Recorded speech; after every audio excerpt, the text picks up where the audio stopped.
Why it looks so goddamn dreamy? I don't like this camera.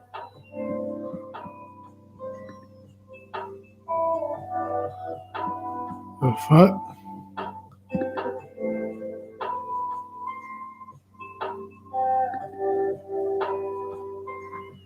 I don't like this. Hold on. This should look bad. This look bad. Someone say something. Tell me how bad it look. This look horrible. Looking in the sea of bullshit right here. I can't see nothing. This project camera. I thought this was supposed to be a MacBook. Oh, it's fuzzy.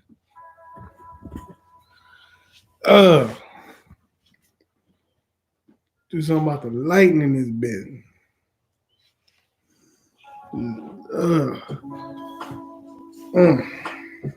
Hold on a second.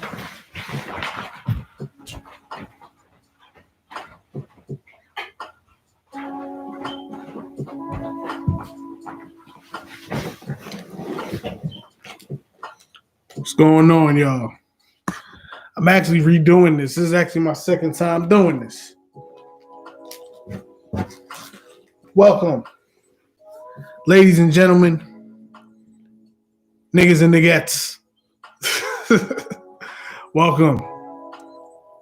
Chatting with Charlie. As you can hear, I got the ambiance right. It's a nice Thursday. I mean, yeah, it is a Thursday. Yeah. It's a nice Thursday. And we're gonna get into some things, man. Gonna get into some things. First, like, subscribe, Chatting with Charlie. I'm trying to really get my voice out to the people. But today's a very special day indeed. Today was Inauguration Day, and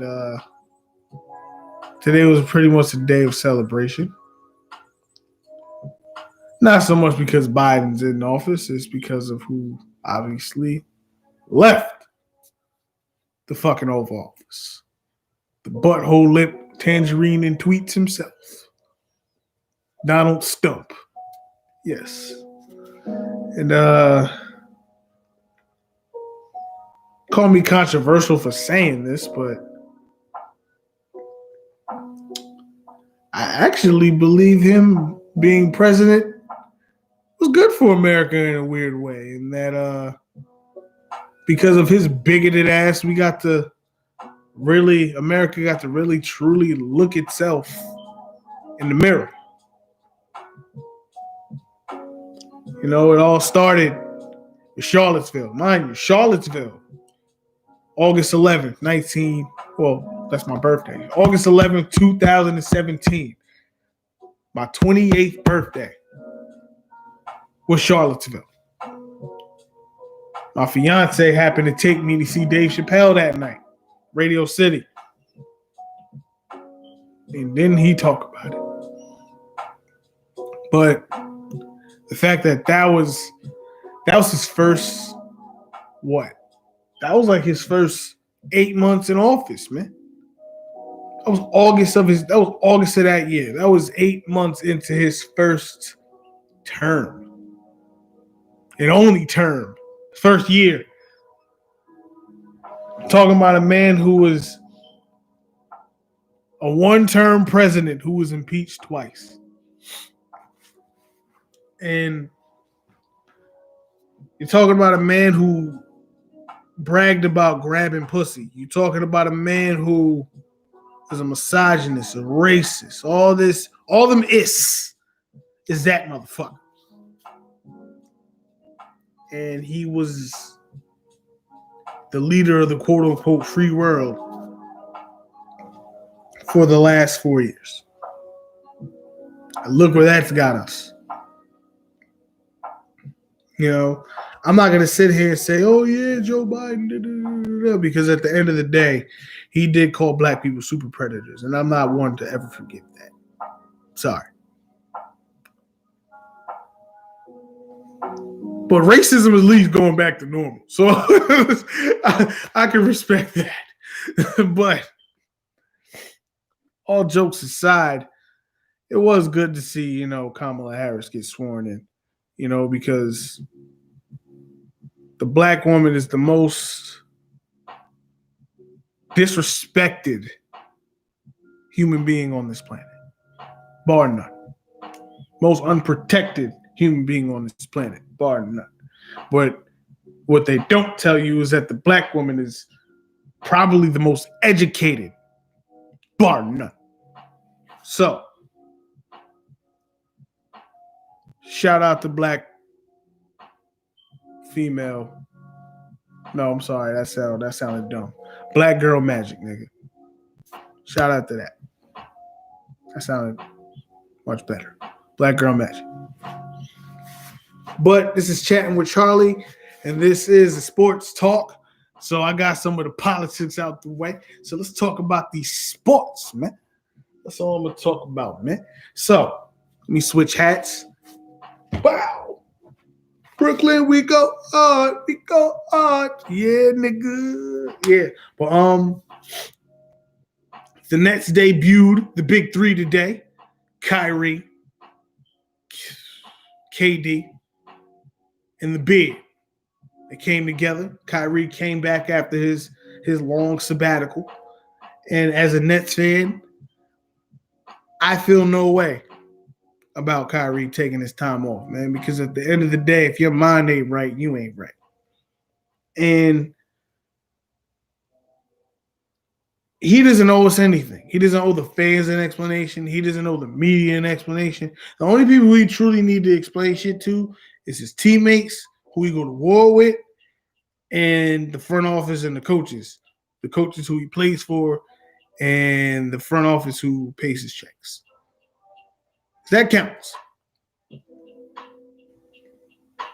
But I don't feel any kind of way. The man, shout out to him. The man bought George Floyd's family a house. And I know they mention it like, yeah, in passing, like, yeah, I heard he bought him a house. Give that man his flowers, man. Because it's not like he put that shit out there. Stack 5 put that shit out there. Stack 5, that's Steven Jackson put that out there. And he would know because they were him. That was George Floyd's, like, was one of his best friends. So salute. Seriously. And when I watched the interview, I genuinely saw like someone who going through some things, and I'm not one to speculate. I'm not going to sit here and say what he's going through. I don't know. I don't know the brother. But from body language, it looks like he's going through some stuff. He's a Jersey guy. He happens to be playing for the team he grew up rooting for with the Nets. And even though he plays in Brooklyn, he probably lives in Jersey. That means he's probably close to his family. Maybe he's having family issues. That's for none of us to poo-poo on. Because we all been through shit. You're talking to a dude that buried both his parents before he turned 27. We all go through shit. So I'm not going to sit here and poo-poo on that. But I have a few takeaways when it comes to this game. Few nuggets to take away. Cleveland was a part of the James Harden 4-team deal with Brooklyn, Houston, and I forgot the other team. Oh, and Indiana, because Karis LeVert. Oh, Paul, shout out to Karis LeVert.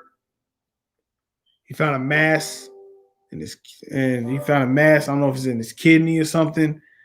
Yo, prayers up, because that's scary. I couldn't imagine. So it's crazy.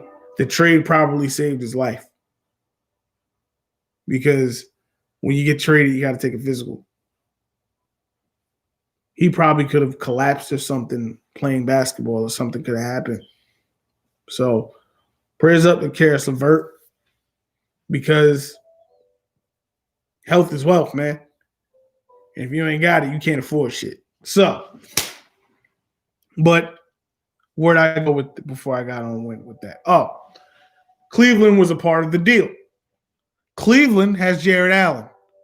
Sidebar, I miss Jared Allen. I wish we could have traded someone else, anybody else, except obviously KD and Kyrie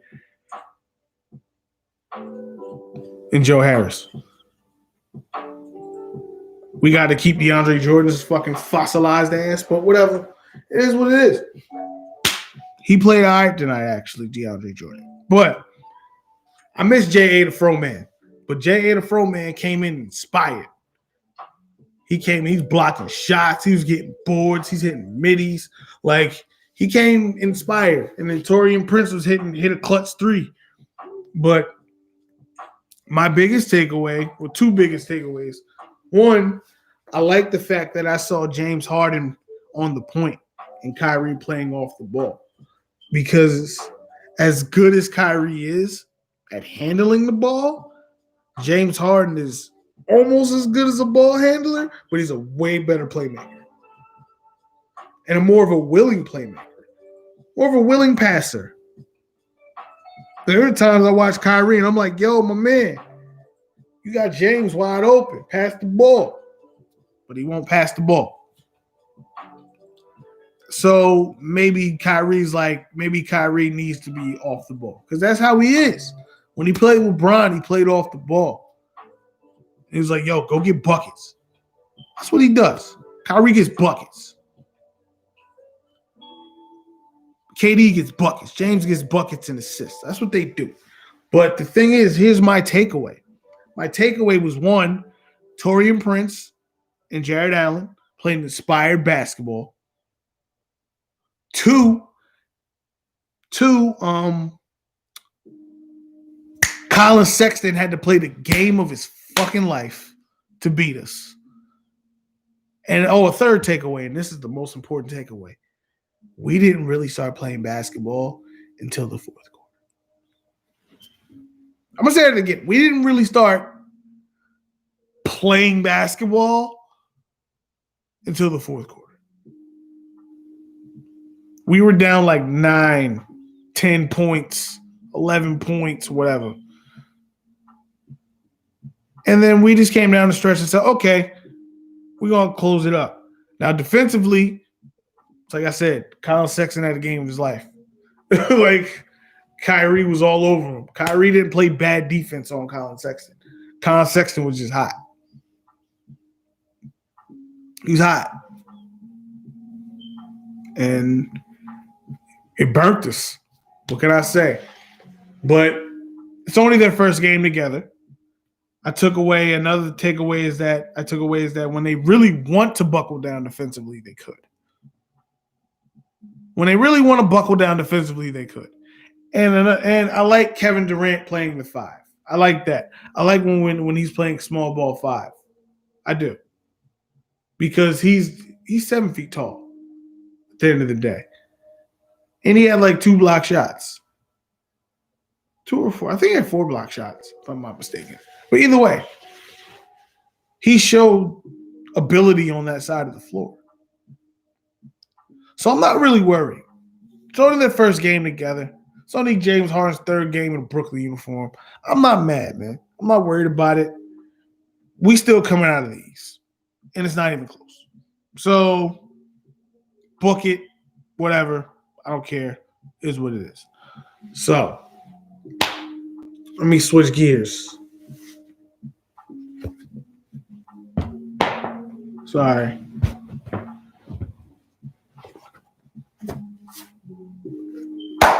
My Eagles. We are looking for a head coach. Yes, my Eagles are looking for a head coach.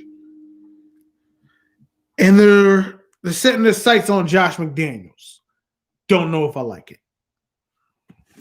Josh McDaniels, for those of you who don't know, is the offensive coordinator for the New England Patriots. Josh McDaniels you could say was partly responsible for, the second half, that second Patriots run where they won 3 more Super Bowls. Josh McDaniels at one point was Sean McVay. Neither, what are you talking about, you Sean McVay? He was Sean McVay. He was the young hot coach. He ended up joining the Denver Broncos during the 2009 season. He became their head coach. And as he became their head coach, they went 6-0. And everybody's looking at him like he's the wonder kid and he's the second coming. And then everything came to a head and it's just like a pimple. And he just folded. The team folded down the stretch. Josh McDaniels drafted Tim Tebow. I'm going to say it again. Josh McDaniels drafted this nigga in the first round, mind you.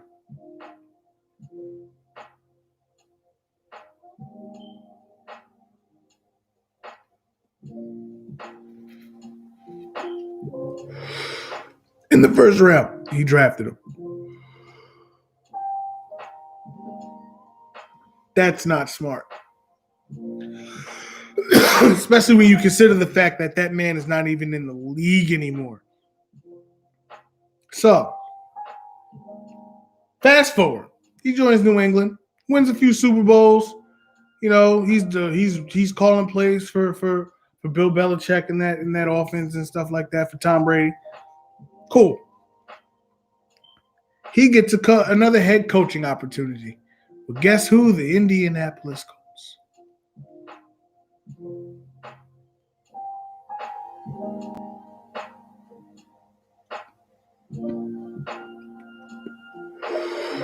The Indianapolis Colts.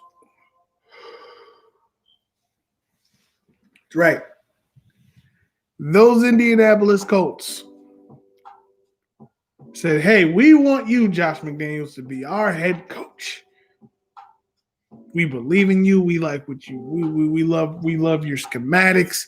We love it. We want you to be our guy. And he backs out. He says, nah, I'm gonna go back to New England. I don't know if it was a wink deal. Maybe Belichick says, yo, if you stay here, when I leave, this is you. Meaning, like, when I leave, I'm passing this team to you. Like, you got it.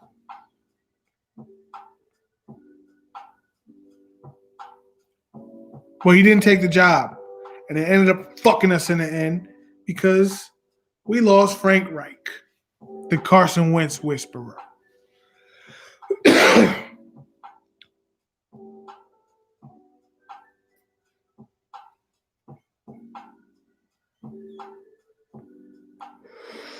And that was a big loss because Carson Wentz hasn't been the same ever since. He hasn't. Now, I'm not saying he's been horrible. Last year, he was horrible.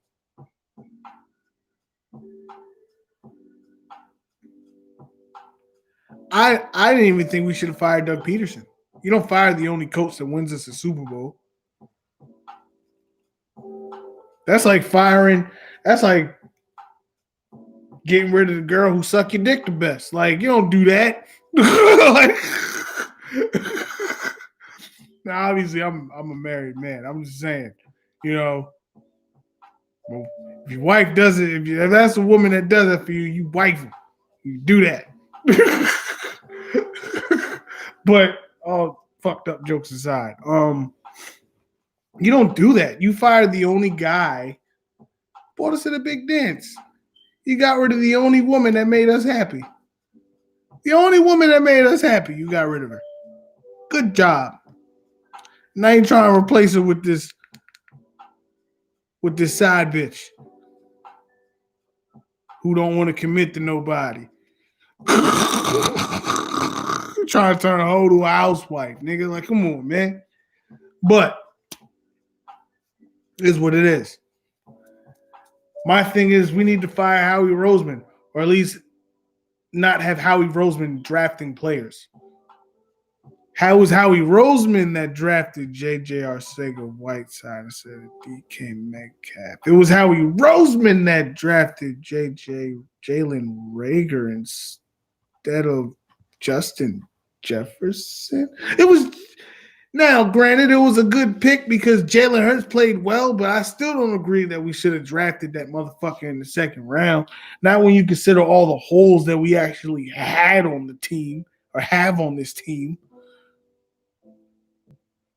I mean, you have a shitty linebacking core.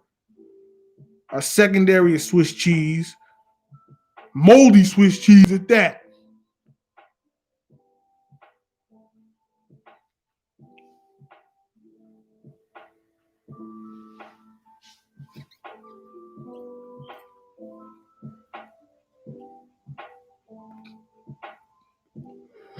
Something's got to give.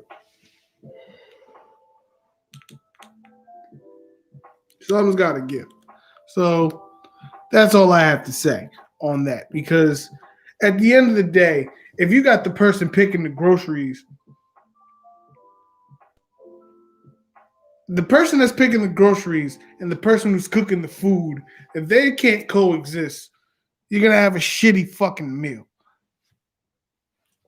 Like, it's beyond a whole bunch of stuff. You got Doug Peterson, who was fired, but you didn't let him have his own fucking control of who he wanted to coach with.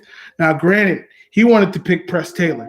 And Press Taylor would have been a horrible pick because we had Press Taylor this entire year as the quarterback coach, and Carson Wentz has regressed thoroughly. So I understand why Jeffrey Lurie was like, I don't like that. Need to go in a different direction. Now, if it's on me, I want Eric Bieniemy, and if we can't get Eric Bieniemy, honestly, I want Deuce Staley. I want to give Deuce a chance. Deuce has been there, solid, man, as a rock, my nigga. Like, Deuce has been there through 3 head coaches. He's been there with Andy, he's been there with Chip, and he's been there with Doug. He's went to the playoffs with all 3 regimes. He's the leader of men. He's the running backs coach. And if you look at the running backs rooms, all of the running backs have played pretty well. And they played outside of their abilities. Like Corey Clement played well the year we won the Super Bowl. Miles Sanders plays really well. He's a really good young running back. And if Doug Peterson would have actually handed him the ball more, he would have put up better numbers. And he's the assistant head coach. And the players in the locker room are lobbying for him. You need to listen to your guys, man. So I would give Deuce Staley a chance if I can't get Eric Bieniemy. And if I'm Eric Bieniemy, shit, maybe you want to keep Deuce Staley as fucking make him an offensive coordinator or something. And that's if Deuce don't say fuck it and be like, yo, I'm tired of getting passed over, son. I've been here for 11 years. I'm out. But then where would he go? Because he's not going to be a head coach somewhere, unless he's a head coach somewhere else. But it's a pretty tricky situation in Philly. But I'd rather be Philly than Houston. And this is where we transition to Deshaun Watson. Deshaun Watson apparently has played his last game in Houston. Deshaun Watson is playing for a team that apparently likes to waste niggas' careers. And you know who said that? You know who said that? A Mr. Andre Johnson said that. Andre Johnson. Who is Andre Johnson, you might ask? Andre Johnson just happens to be the all-time leader in receiving yards and touchdowns and receptions for the one Houston Texans. By golly. Yeah. 7-time Pro Bowler, over 1,000 catches. That guy.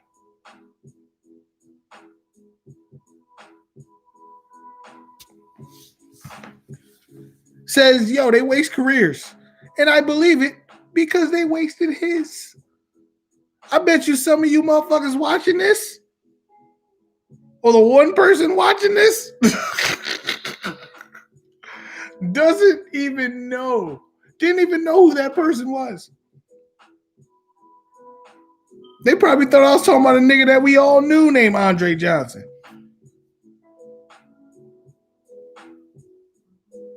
Which I did. Rest in peace. You know, he's a good dude. But even beyond that, this Andre Johnson happens to be an all-time receiver for that one particular franchise. And that franchise is the Houston Texans. And he says, yo, they waste players' careers. Not to mention, we're not going to get into the fact that the Houston Texans or the brain trust is fucking retarded. You trade your best receiver and Deshaun and DeAndre Hopkins. You excuse me, I ain't got Rona, I was smoking.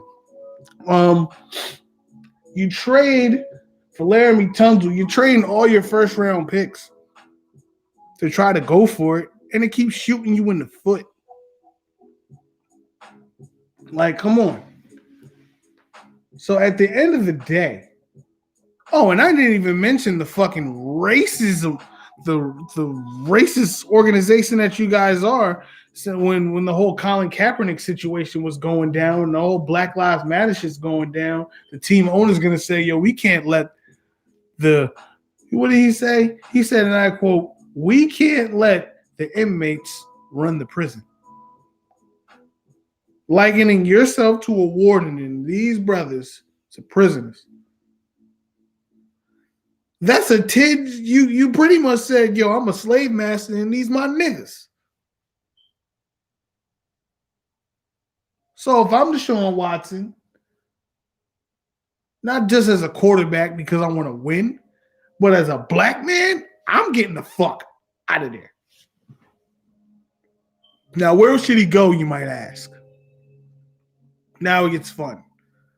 3 teams keep popping up. It's the New York Jets, the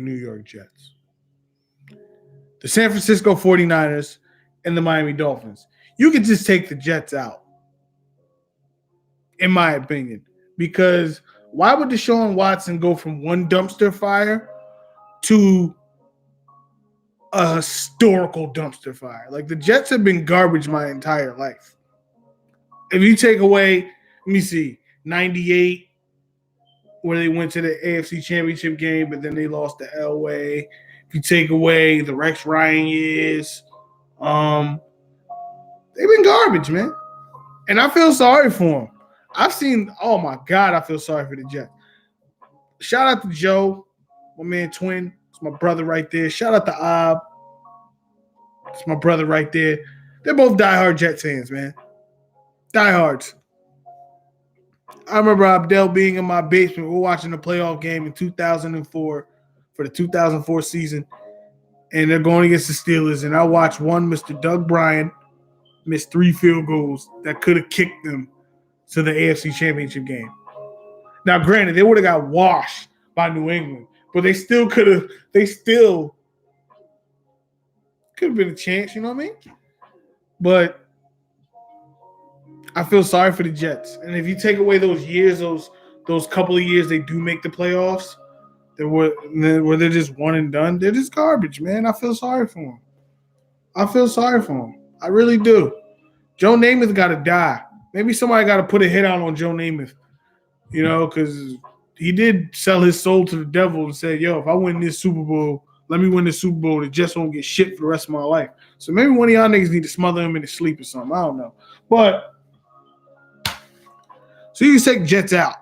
Take them out. Other than the fact they probably have the best draft capital to give to the Texans. And Deshaun Watson does like New York, and New York would be a big market because at the end of the day, they have cap space. And if you get Deshaun Watson, maybe he would attract free agents to go and play with him in New York. But I just don't see it, man. Like, I just don't see it. I don't see him leaving one shitty franchise to go to another shitty franchise, personally. Even though they just hired Robert Saleh, first Muslim head coach. Shout out to him. But I just don't see it. Like, I just don't see it. It doesn't make sense to me. Like, it doesn't make sense to me.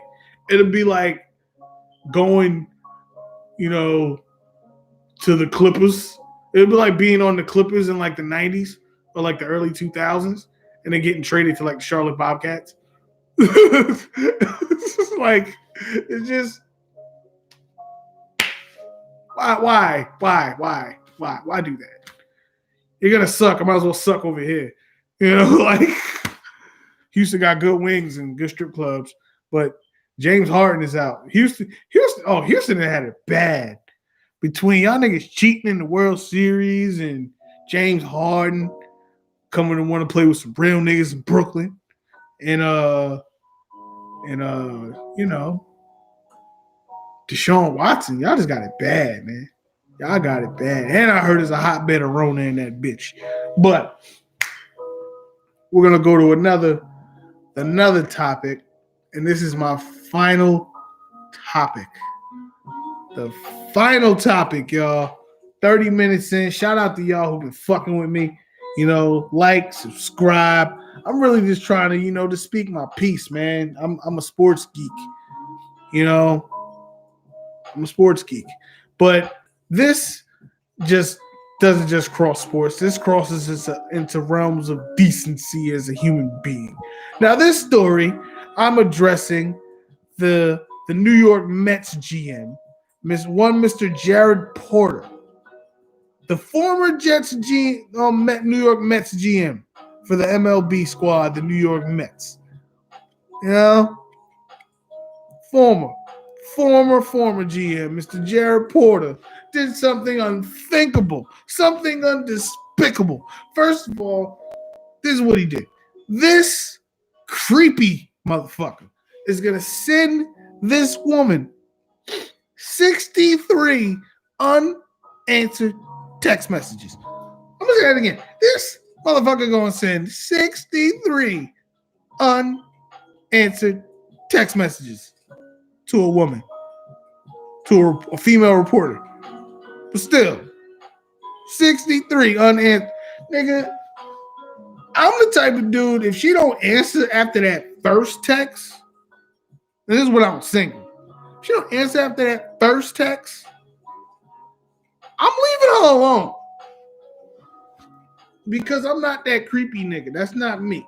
That's thirsty. If I wanted some water, I got water in the fridge, my nigga. I don't need none of that shit. Like, what? No. But you're going to send 63 unanswered text messages. Clearly, she ain't interested in you. By the time she got that fifth text message, she's like, why did I give this nigga my number? And that wasn't even the worst part. Then the Pierre resistance of the whole fucking story is you going to be slinging meat pics, man. You can't be sending unsolicited dick pics. You can't send dick pics, man. Girls don't like dick pics. They don't. New fun fact. Women don't like dick pics, man. Especially dick pics that they didn't ask for. The fuck? That's disgusting. Like, you definitely deserve to be me too. Like, nah, you don't do that, man. That's just horrible etiquette. That's horrible phone etiquette, man. I'm not going to say there aren't girls who don't like dick pics. There are girls who like dick pics. But you know what? They ask for the dick pics. They be like, yo, hey, I want to see, show me something with the eggplant or something. That means I'm trying to see that dick, nigga. So yeah, there are girls who do that, but you know what? She wasn't on some, I'm trying to see that dick, nigga. She was like, oh, I just see this dick, nigga. There's a difference. And you deserve everything you get, man. I hope somebody sends you a dick pic, Mr. Jared Porter. I hope somebody sends you a dick pic. I hope you just get mad dick pics for like a week. Just a week of dick pics. They'll never send a dick pic again. I guarantee you. But I just have to say, this is the first of many. We 35 minutes in. This is the first of many. And this is my second time doing this because when I tried to record it before, it just went off. So I'm kind of tired. It is what it is, though, because I do it for you guys. And I do it because I just genuinely like to do this. You know, I love to talk sports. I love to talk, man. So chatting with Charlie. We out here. Gang, gang. Yeah, I did that. But you guys have a great night. Be blessed. And all is well. I'll stop this.